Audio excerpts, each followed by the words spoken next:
I want you to visualize this with me. See all of the work that we done over the years. Barbados, and by extension the region, are facing the impacts of climate change, and water resources are drying up as a result. But the island's water utility, the Barbados Water Authority, has conceptualized a plan that could significantly boost the country's reserves. The project that we're embarking on now is called the R's, or 3 R's, Reduce, Reuse, Recycle Climate Resilience Wastewater Systems for Barbados, funded by the Green Climate Fund, and we're going to be executing it in collaboration with the Caribbean Community Climate Change Center. This project will provide a grant for about 40 million US, along with 10 million US in co-financing support from other projects that the government is doing to upgrade the treatment plant. We're adding energy efficient technologies to the plant. We are looking at decentralized sewage systems to support the initiative, because co-financing usually means that we're doing projects that align with our objectives and can be considered along with the grant financing.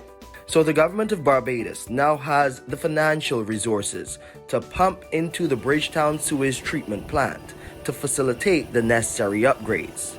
Firstly, we want to make sure that our plants are operating at a level that meets the international standards for discharge of effluents. And in meeting those standards, it means that we now have another source of water that can augment the supplies that we have challenged with providing at times due to our climatic changes in the environment, hotter temperatures, longer and harsher droughts. We are evaluating and reviewing all of the options that we have for reuse.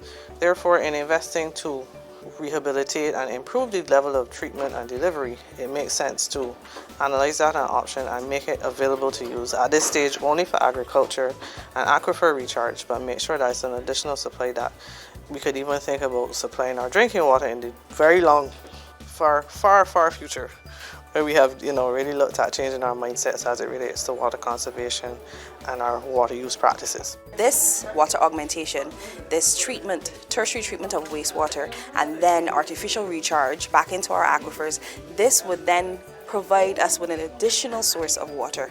We would be treating the wastewater to a very acceptable level and then putting that back into our aquifers, and then not necessarily back directly into our well, but we'd be putting it upstream of our wells and then allow that process. So it's like additional rainfall, if you will. And so that would then allow us to have more water available in our wells.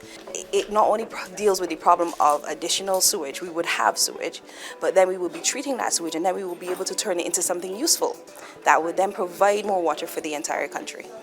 Now, farmers in Barbados have also been hard hit by the harsh drought conditions, but under the 3R Cruise project, they will be some of the first to benefit. We have actually 2 districts when it comes to farming. One is what we call the irrigated districts. Of course, where usually they don't have a problem, but even they do come under pressure. And then you have those that actually depend on rainfall, right? Where basically it's rain fed. So usually what happens is that once rain is not falling, production in those areas just stops. If we could have that water, treated water, to actually supplement what is happening otherwise, it's going to make a big difference, and we can see an increased production.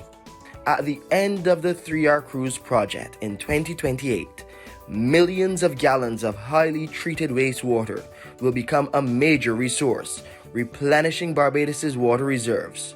For Barbados, it's about building resilience to climate change through augmentation and adaptation. Partner with you, come partner with me.